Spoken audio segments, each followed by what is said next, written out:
नारद जी आए, बोले कि हे राजन क्या बात है। तो राजा ने कहा कि हे नारद जी, मैं अपनी कन्या के विवाह के दायित्व के बारे में सोच रहा था, आपका क्या निर्णय है।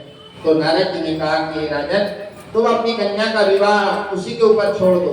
तुम अपनी कन्या से कहो कि तुम अपने ये कोई सुयोग्य वर तलाश करके लाओ, और जब तुम्हारी कन्या उस युवक को चुनकर लाएगी तो शास्त्रों के विधान से तुम उस कन्या का विवाह कर देना।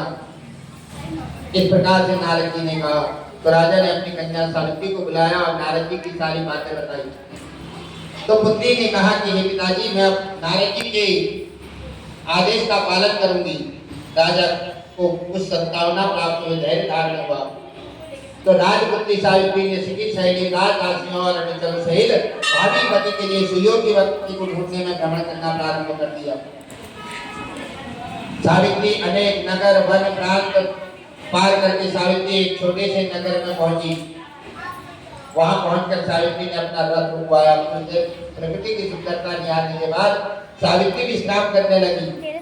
आंख खोलने पर एक वृक्ष के डाल पर बैठा कुल्हाड़ी से लकड़ी काटता हुआ एक सुंदर बलिष्ठ और गौर युक्त एक युवक दिखाई पड़ा। सावित्री ने उसके ऊपर ध्यान केंद्रित करके उसके हाव भाव, मुखाकृति और स्वभाव का अध्ययन करती थी।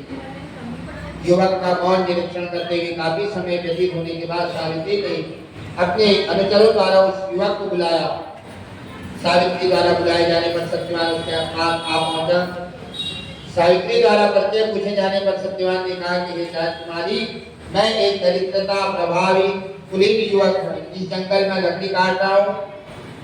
मेरे साथ मेरे माता पिता हैं, वे भी जन्म अंधे हैं। मैं जंगल में लकड़ी काटता हूँ और बाजार में बेचता हूँ। इसी से हम तीनों प्राणियों का जीवन निर्वाह होता है। मेरा नाम सत्यवान है। कहिए मैं आपकी क्या सेवा करूँ। उस सत्यवान नामक युवक की शालीनता, श्रेष्ठता और स्पष्टवादिता से सावित्री बड़ी प्रभावित हुई। उसने उस युवक के गुणों से प्रभावित होकर उससे विवाह करने का निश्चय किया। ऐसा निर्णय लेते ही सावित्री ने युवक से शांत गंभीर स्वर में विनम्रता पूर्वक कहा कि विवाह का प्रस्ताव रखा है। सावित्री का प्रस्ताव सुनकर सत्यवान ने कोमल नम्र स्वर में कहा कि राजकुमारी, मेरे साथ विवाह करना आपके लिए उचित नहीं है। मेरे साथ ही आप भी दुखों और संकटों में गिर जाएंगे।